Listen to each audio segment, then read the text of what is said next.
Hello बच्चों, कैसे हो? एकदम बढ़िया, मस्त। चलिए तो स्टार्ट करते हैं। इलेक्ट्रोस्टैटिक पोटेंशियल एंड कैपेसिटेंस का एक नया लेक्चर हम लेकर आए हैं आपके पास। ठीक है, अब तक देखो कैपेसिटेंस वाली सीरीज़ चल रही है, उसमें मैंने आपको कई सारी चीज़ें करा दी हैं। कैपेसिटर क्या होता है, कैपेसिटेंसेस क्या होते हैं, जब डाइलेक्ट्रिक फील्ड करेंगे तो किस तरह का इफ़ेक्ट होता है, डाइलेक्ट्रिक फील्ड करने से कैपेसिटेंस बढ़ता है, इंक्रीज़ हो जाता है। ठीक है, उसके साथ साथ आपको फिर बताया गया सीरीज़ और पैरेलल कॉम्बिनेशंस, और उसमें मैंने कुछ क्वेश्चंस आपको कराए थे। ठीक है, तो इतना कुछ मैंने आपको करा दिया है, और अब इसका नया लेक्चर हम लेकर आए हैं कैपेसिटर का ही। अब यहाँ पर हम करेंगे energy stored in capacitor. Capacitor के अंदर कितनी एनर्जी स्टोर्ड होती है। ठीक है, इसमें आपने पढ़ा भी होगा, इसका फार्मूला होता है हाफ CV², लेकिन उसका आज डेरिवेशन है। ठीक है, फिर उसके बाद इसी में हम रीडिस्ट्रीब्यूशन ऑफ चार्ज पढ़ेंगे, एनर्जी डेंसिटी पढ़ेंगे। ठीक है, तो आज इस लेक्चर में 2-3 टॉपिक हमें कवर करने हैं। चलिए तो स्टार्ट करते हैं। स्वागत है आप लोगों का मेरे इस YouTube चैनल पर, जिसका नाम है फिज़िक्स विद सलमान सर। ठीक है, आप लोगों का बहुत प्यार मिल रहा है, आप लोगों को वीडियो जो है आई थिंक अच्छी लग रही है, सब कुछ समझ में आ रहा है। तो इसी तरह से समझते रहिए, पढ़ते रहिए। बोर्ड है, बोर्ड के बाद थोड़ा कॉन्सेंट्रेट कीजिए JEE या नीट के लिए, उसको भी धीरे धीरे साथ साथ कवर करके चलें तो ज़्यादा बेटर है, लेकिन पहले फोकस आपका बोर्ड का होना चाहिए। चलिए तो स्टार्ट करते हैं। टॉपिक क्या है? एनर्जी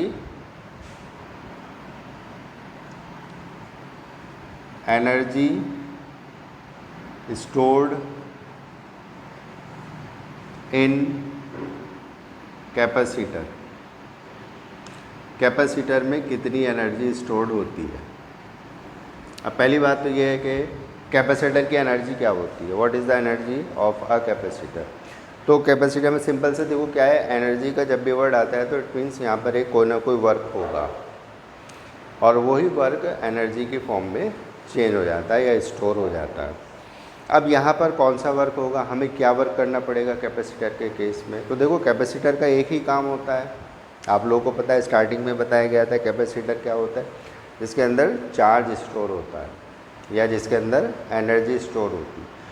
तो ये इसका मतलब क्या हुआ कि जो चार्ज स्टोर होता है, तो चार्ज को स्टोर कराने में जितना भी हमें वर्क करना पड़ेगा, that work is called energy of a capacitor.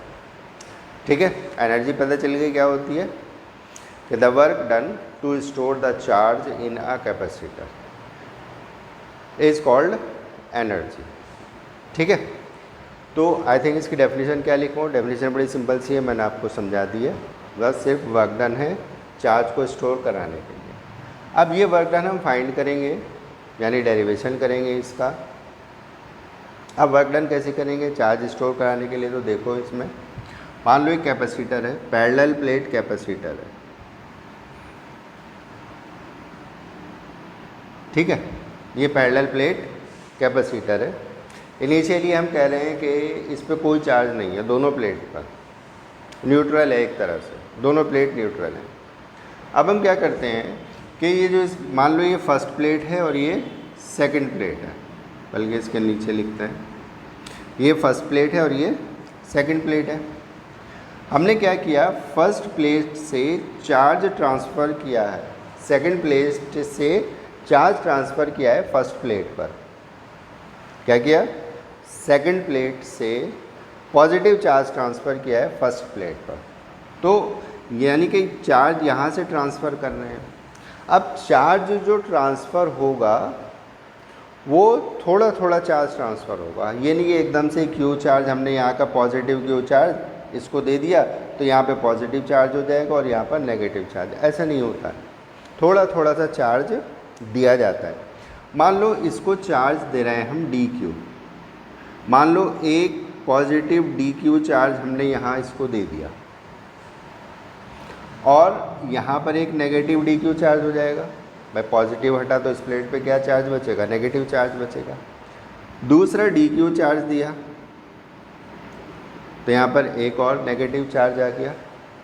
अब देखो अब क्या होगा जब हम दूसरा चार्ज यहाँ पर दे रहे हैं। देखो जब हमने फर्स्ट DQ चार्ज दिया तो हमें कोई वर्क नहीं करना पड़ा। क्यों नहीं करना पड़ा? क्योंकि यहाँ पर कोई चार्ज नहीं था, न्यूट्रल बॉडी थी यानी न्यूट्रल प्लेट थी। अब यहाँ से DQ चार्ज जब हम इसको दे रहे हैं, फर्स्ट DQ चार्ज दिया तो कोई वर्क नहीं करना पड़ा। अब जब दूसरा वाला DQ चार्ज हम देंगे तो यहाँ पर कहीं ना कहीं थोड़ा बहुत या छोटा सा वर्क हमें करना पड़ेगा। क्यों करना पड़ेगा? रीज़न है उसका। रीज़न क्या है कि DQ चार्ज यहाँ पे है, इस प्लस DQ चार्ज की वजह से इस पे पोटेंशियल आ जाएगा, और जब पोटेंशियल आ गया तो दूसरा चार्ज लाने के लिए हमें क्या करना पड़ेगा? वर्क करना पड़ेगा। और यही वर्क क्या स्टोर हो जाएगी? इन the form of potential energy, in the form of energy. इसी तरह एक DQ चार्ज और दिया, फिर DQ चार्ज और दिया, फिर जैसे जैसे हम DQ चार्ज देते जाएंगे इसका पोटेंशियल और हाई होता जाएगा, और जैसे जैसे पोटेंशियल हाई होगा तो हमें वर्क और ज़्यादा करना पड़ेगा, और यही वर्क क्या हो जाएगा? Stored in the form of potential energy. तो अब हम क्या करते हैं? अब हम ये लेट कर लेते हैं कि जब हमने चार्ज पॉजिटिव ट्रांसफ़र किया, मान लो यहाँ पर पॉजिटिव Q चार्ज ट्रांसफ़र किया, स्मॉल q ले लेते हैं, और यहाँ पर क्या हो जाएगा? नेगेटिव Q चार्ज यहाँ पर आ जाएगा, क्योंकि पॉजिटिव इधर ट्रांसफ़र होगा तो इधर क्या बचेगा? नेगेटिव चार्ज बचेगा। क्लियर है यहाँ तक? ठीक है। अब जब इन पर चार्ज, इस पर पॉजिटिव Q चार्ज हो गया और इस पर नेगेटिव Q चार्ज हो गया, तो पोटेंशियल डिफरेंस कितना हो जाएगा? Potential difference across the plates के अक्रॉस पोटेंशियल डिफरेंस कितना हो जाएगा? V ले लेते हैं इसको। V इक्वल टू कितना हो जाएगा? क्या फॉर्मूला होता है? V is equals to Q upon C। भाई अगर कैपेसिटेंस हम इसका क्या ले लेते हैं? C ले लेते हैं, तो V equals to Q upon C। Q upon C कब हुआ? जब इसका चार्ज Q हो गया। अब हमें क्या करना है? एक DQ चार्ज और लेना है इस पर, तब कितना वर्क करना पड़ेगा? तो इसमें लिखो कि small work done to transfer small charge DQ from plate 2 to 1, तो small work done DW is equals to, work done कितना होगा? पोटेंशियल इनटू चार्ज DQ, ये हो जाएगा। भाई ये फॉर्मूला होता है। अब पोटेंशियल कितना फाइंड किया हमने? Q upon C into DQ। ये स्मॉल वर्क डन हमें करना पड़ेगा स्मॉल चार्ज को ट्रांसफ़र करने के लिए, स्मॉल DQ। अब अगर हमें लार्ज Q चार्ज ट्रांसफ़र करना है तब नेट वर्क कितना करना पड़ेगा? तो network done to store या ट्रांसफ़र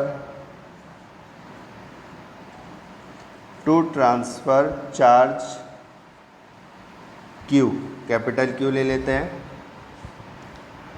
तो उस बार केस में क्या होगा? W is equals to integral of Q upon C DQ, और 0 टू Q। समझ गए? भाई लार्ज वर्क के लिए क्या कर देते हैं? हम इंटीग्रल कर देते हैं, वही हमने यहाँ पर इंटीग्रल कर दिया। ठीक है। उसके बाद अब इसका इंटीग्रल कर दो, और इंटीग्रल करने के बाद जो फार्मूला आएगा वो एनर्जी का आ जाएगा। तो W is equals to 1 upon C बाहर आ जाएगा, इंटीग्रल के अंदर हम क्या रखेंगे? Q DQ, और 0 टू Q ये लिमिट हो जाएगी। 1 अपॉन C, Q का इंटीग्रल क्या हो जाएगा? Q square upon 2, then 0 to Q, तो 1 अपॉन C इंटू ये लिमिट पुट कर देंगे तो Q square upon 2 minus 0 square upon 2, तो work done W is equals to आ जाएगा Q स्क्वायर अपॉन 2C। ये वर्क डन आ गया और यही वर्क क्या हो जाएगा, एनर्जी, यानी U।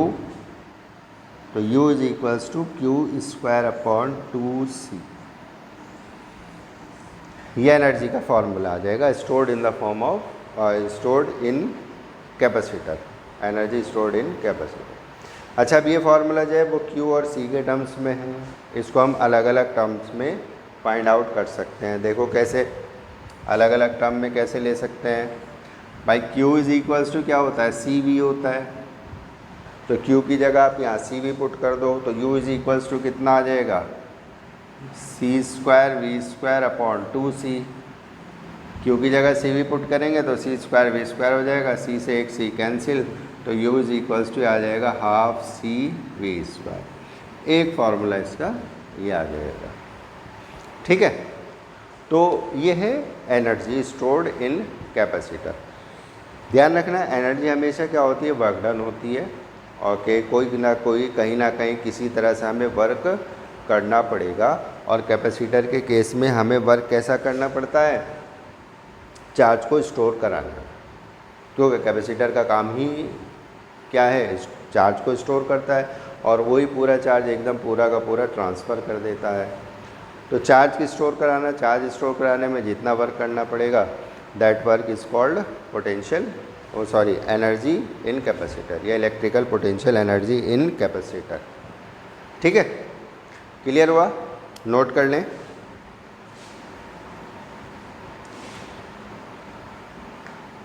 हो गया, चलिए, जिसने नोट नहीं किया वो वीडियो को पॉज करके नोट कर ले।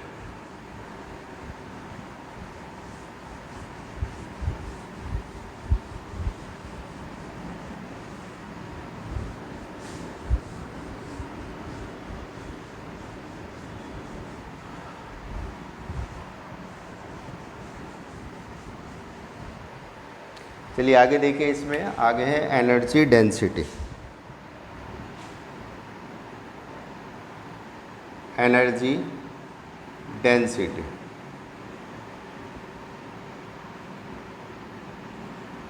अब एनर्जी डेंसिटी क्या होती है, एनर्जी डेंसिटी होती है कि एनर्जी स्टोर्ड पर unit volume, per unit volume to the electric field, to the electric field is called energy density। ठीक है, यानी एनर्जी पर unit volume in the capacitor also. ठीक है, यानी कैपेसिटर के अंदर जो एनर्जी पर यूनिट वॉल्यूम होगी that is called energy density. तो एनर्जी डेंसिटी ये हो गई आपकी। अब एनर्जी डेंसिटी का फॉर्मूला क्या आएगा, देखो एनर्जी डेंसिटी लेना है हमें, या इससे पहले आप एक काम करो, एनर्जी डेंसिटी एनर्जी कितनी होती है, हाफ CV स्क्वायर होती है, एनर्जी होती है हाफ CV स्क्वायर, अभी हमने प्रूफ किया। तो हाफ C क्या है, कैपेसिटेंस। कैपेसिटेंस का फॉर्मूला क्या होता है, कैपेसिटर का epsilon not A upon D, ये फार्मूला होता है। ठीक है, दूसरा V स्क्वायर, V यानी V क्या है, पोटेंशियल, और पोटेंशियल का फॉर्मूला क्या होता है इलेक्ट्रिक फील्ड के टर्म्स में, E इंटू डी। ठीक है, ये E इंटू डी हो गई। अब थोड़ा सा इसको सॉल्व कर लें, तो half epsilon not A upon D into E square into D square, एक D से D कैंसिल हो जाएगा, ये कितना आ जाएगा, half epsilon naught E square A into D. इस तरह से लिख लिया हमने भाई, A और D इनको एक साथ लिख लिया। क्यों लिखा है एक साथ, क्योंकि epsilon naught E square E into D क्या होता है, ये वॉल्यूम होता है। इसकी जगह हमने क्या लिख लिया, वॉल्यूम V। अब इस V को हम U के अपॉन में ले सकते हैं, तो ये क्या हो जाएगा, U upon V is equals to half epsilon naught E square. ये हो गया, यहाँ तक क्लियर है। अब U अपॉन V, ये क्या होता है U अपॉन V? भाई U क्या है? एनर्जी, और V वॉल्यूम, तो एनर्जी पर यूनिट वॉल्यूम बन गया है, और एनर्जी पर unit volume that is called energy density. यानी ये क्या बन गई? U upon V energy density. तो energy density is equals to 1/2 epsilon naught E square, ये इसका फॉर्मूला होता है एनर्जी डेंसिटी का। और इस एनर्जी डेंसिटी को स्मॉल u से डिनोट करते हैं, it is denoted by small u। ठीक है, तो एनर्जी पर unit volume half epsilon naught E square. ठीक है, नोट कर लें इसको, ये एनर्जी डेंसिटी हो गई। नोट कर लिया? जिसने नोट नहीं किया वीडियो को पॉज करके नोट कर लें।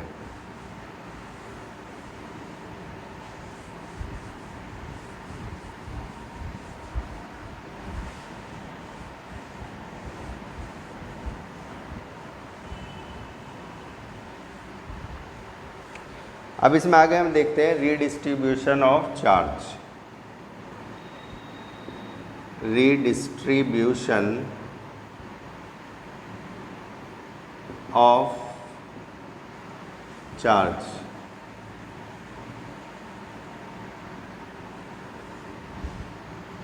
रीडिस्ट्रीब्यूशन ऑफ चार्ज, यहाँ रीडिस्ट्रीब्यूशन ऑफ चार्ज का क्या मीनिंग है? देखो, एक टॉपिक आपने फर्स्ट चैप्टर में पढ़ा है कि हम बॉडीज़ को किस किस तरह से चार्ज कर सकते हैं, टाइप्स ऑफ चार्जिंग। उसमें आपने चार्जिंग बाय फ्रिक्शन पढ़ा है, चार्जिंग बाय कंडक्शन पढ़ा है, चार्जिंग बाय इंडक्शन पढ़ा है।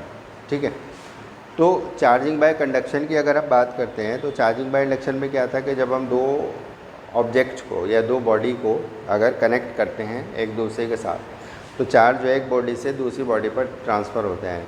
यानी हायर चार्ज वाली बॉडी से लोअर चार्ज वाली बॉडी पर चार्ज ट्रांसफ़र होगा। और कब तक ट्रांसफ़र होता है? तो उसमें दो केस हमने पढ़े थे कि अगर बॉडी आइडेंटिकल है तो चार्ज तब तक ट्रांसफ़र होगा जब तक दोनों पर अगर आइडेंटिकल है तो चार्ज कब तक ट्रांसफ़र होता है? जब तक दोनों पर सेम चार्ज ना हो जाए। और अगर इन केस बॉडी अनआइडेंटिकल है, यानी सेम नहीं है, अनआइडेंटिकल है, तो चार्ज कब तक ट्रांसफ़र होगा? जब तक दोनों का पोटेंशियल सेम ना हो जाए। तो यहाँ वो वाली चीज़ पढ़ेंगे, पोटेंशियल सेम की कंडीशन। ठीक है,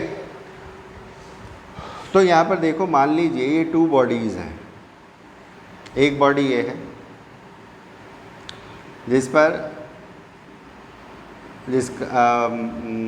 और दूसरी बॉडी हमने ये ली और इनको कनेक्ट कर दिया हमने एक वायर के थ्रू। ठीक है, इसका मान लो कैपेसिटेंस C1, पोटेंशियल V1, और इस पर चार्ज मान लीजिए Q1 है। और दूसरी बॉडी का बल्कि पहले इनिशियली हमने इसको कनेक्ट नहीं किया, इस पर चार्ज Q2, कैपेसिटेंस C2 और पोटेंशियल V2। क्लियर है यहाँ तक? अब हमने क्या किया, इसको कनेक्ट कर दिया, इन दोनों बॉडी को कनेक्ट कर दिया ऐसे। अब देखो, जब कनेक्ट करेंगे तो चार्ज ट्रांसफ़र होगा, एक बॉडी से दूसरी बॉडी पर चार्ज ट्रांसफ़र होगा। और कब तक ट्रांसफ़र होगा? जब तक दोनों का पोटेंशियल सेम ना हो जाए। तो दोनों का पोटेंशियल हमने क्या ले लिया? V। इसको हम कहते हैं कॉमन पोटेंशियल। और हमें इसमें यही फाइंड करना है पहले कि कॉमन पोटेंशियल ये कितना होगा। तो क्लियर है? C1 C2 ये इनके कैपेसिटेंसेस। और जब चार्ज ट्रांसफ़र हो गया तो मान लो यहाँ पर Q1 डैश चार्ज रह गया और यहाँ पर Q2 डैश चार्ज हो गया। ठीक है, पोटेंशियल सेम हो गया।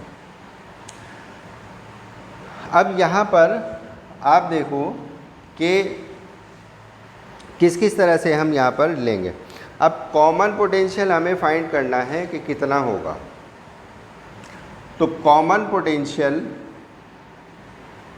जो हम यहाँ से फाइंड करेंगे वो V इक्वल्स टू होगा टोटल चार्ज अपॉन टोटल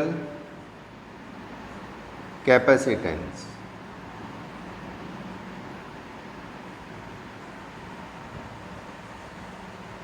ये हो जाएगा total charge upon total capacitance.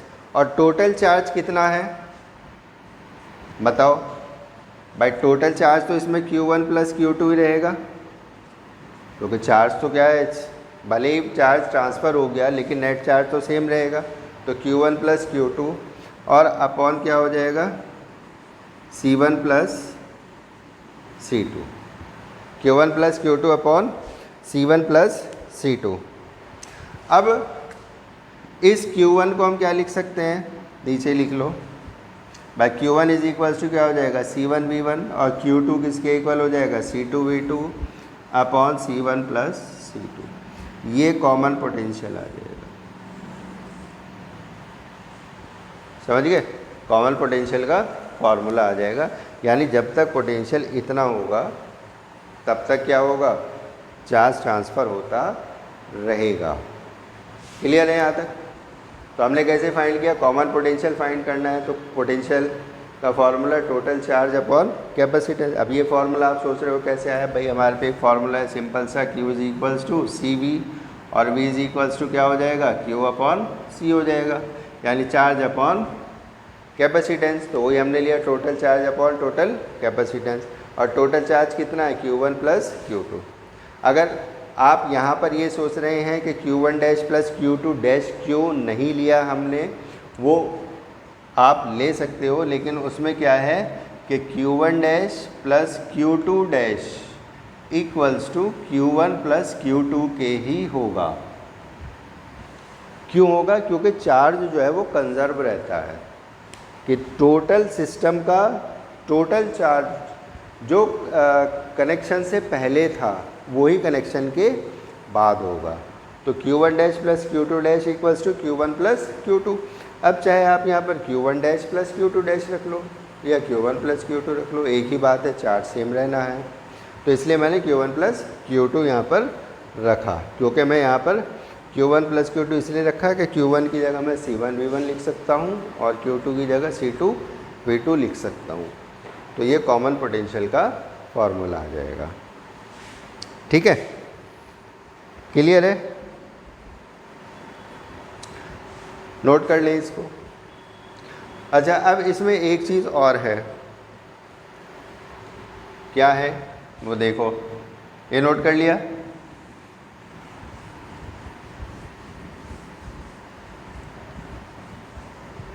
देखो इसमें एक चीज़ और देखो आप, कि जो Q1 डैश है वो इक्वल टू किसके होगा, C1V के। भाई यहाँ से Q1 dash is equals to C1V। इसी तरह Q2 dash is equals to क्या होगा, C2V। भाई Q2 dash is equals to C2 into V। अगर मैं दोनों को डिवाइड कर दूँ तो Q1 dash upon Q2 dash is equals to C1V upon C2V। C1V upon C2V, V से V कैंसिल हो जाएगा, तो Q1 dash upon Q2 dash is equals to किसके आ जाएगा, C1 अपॉन C2 के। एक कंक्लूजन ये आ जाएगा। ठीक है, एक कंक्लूजन ये आ जाएगा। अब इसका क्या मतलब है, Q1 dash upon Q2 dash का, Q2 डैश, इसका क्या मतलब है? इसका मतलब ये है कि आफ्टर रीडिस्ट्रीब्यूशन, के जब चार्ज जो है वो डिस्ट्रीब्यूट हो जाएगा, तो आफ्टर रीडिस्ट्रीब्यूशन जो चार्ज का रेशो है वो इन दोनों के कैपेसिटेंस के रेशो के इक्वल होगा। तो यहाँ से ये कंक्लूजन आया है कि आफ्टर रीडिस्ट्रीब्यूशन जो चार्ज का रेशो है वो किसके इक्वल होगा, C1 अपॉन C2, यानी कि कैपेसिटेंसेस के रेशो के इक्वल हो जाएगा। ठीक है, नोट करें इसको भी, ये भी एक बहुत अच्छा कंक्लूजन है। हो गया? ठीक है।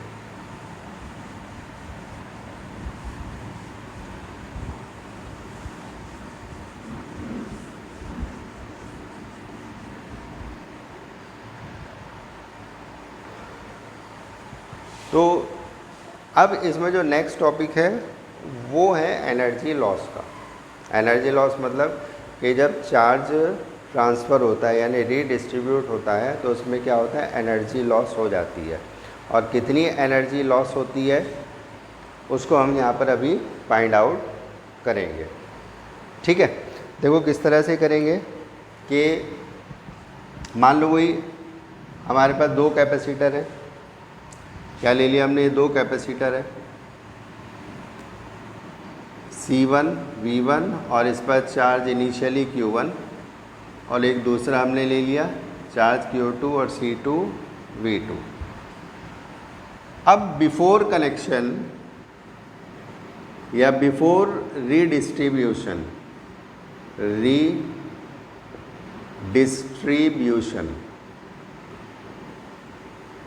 Before redistribution total energy, initial energy कितनी होगी, टोटल इनिशियल एनर्जी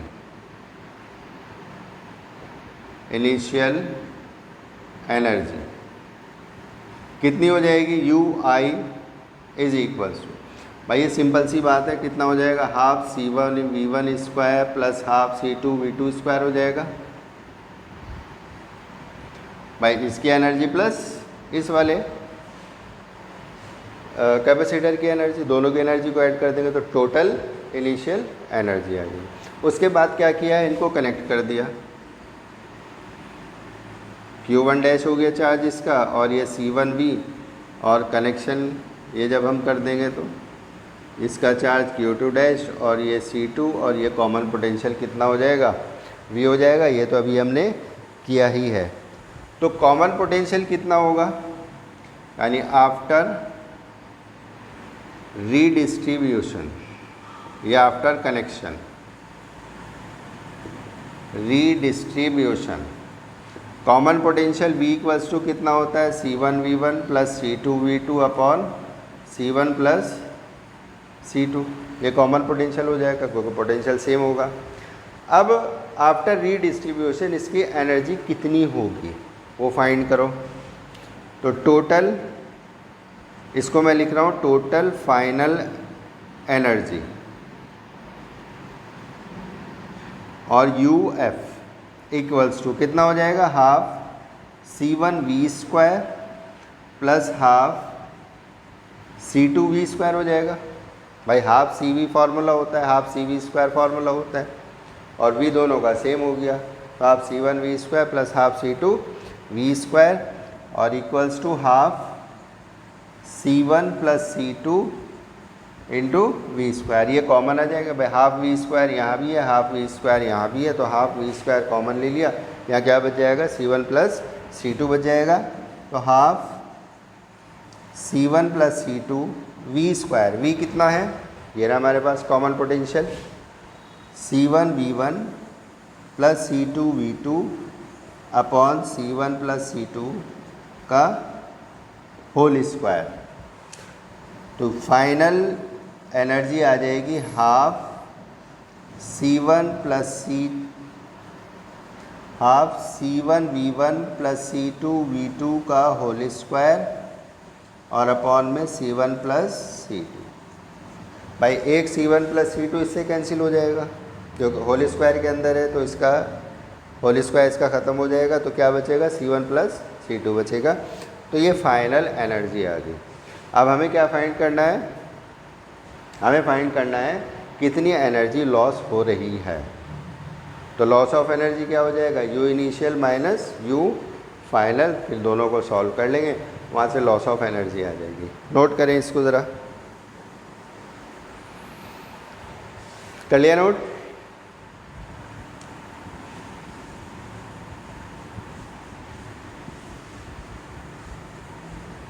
अब आप देखो हमें क्या फाइंड करना है, loss of energy after redistribution, loss of energy, और इसको क्या लिख लेते हैं, डेल्टा U। क्या होगा, initial energy minus total final energy, total initial energy minus total final energy. अब टोटल इनिशियल एनर्जी कितनी आई थी, half C1 V1 square plus half C2 V2 square. भाई ये इनिशियल एनर्जी थी minus final energy. Final energy ये है हमारे पास half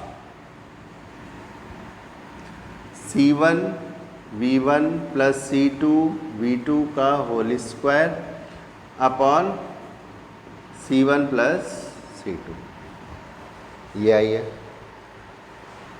ठीक है, अब इसको कैलकुलेट करना है बस हमें। अब आगे जो है वो सिर्फ और सिर्फ क्या है, कैलकुलेशन है, और कैलकुलेशन के बाद जो है इसका फॉर्मूला आ जाएगा।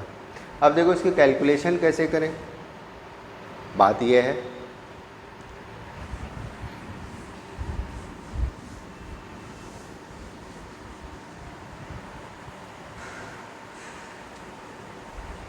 देखो कैलकुलेशन करने के लिए आप क्या करो कि इसमें से हाफ कॉमन ले लो। पहले हाफ कॉमन लिया हमने तो C1 V1 square plus C2 V2 square minus C1 V1 plus C2 V2 का whole square upon C1 plus C2 1/2 C1 plus C2, ये एलसीएम ले लो। एलसीएम लेंगे तो C1 plus C2 into C1 V1 square plus C1 plus C2 into C2 V2 square minus C1 V1 plus C2 V2 का whole square. ठीक है, ये LCM ले लिया हमने। 1/2 यहाँ इनके अंदर मल्टीप्लाई कर दो, तो मल्टीप्लाई करेंगे तो C1 स्क्वायर V1 स्क्वायर हो जाएगा plus C1 C2 V1 square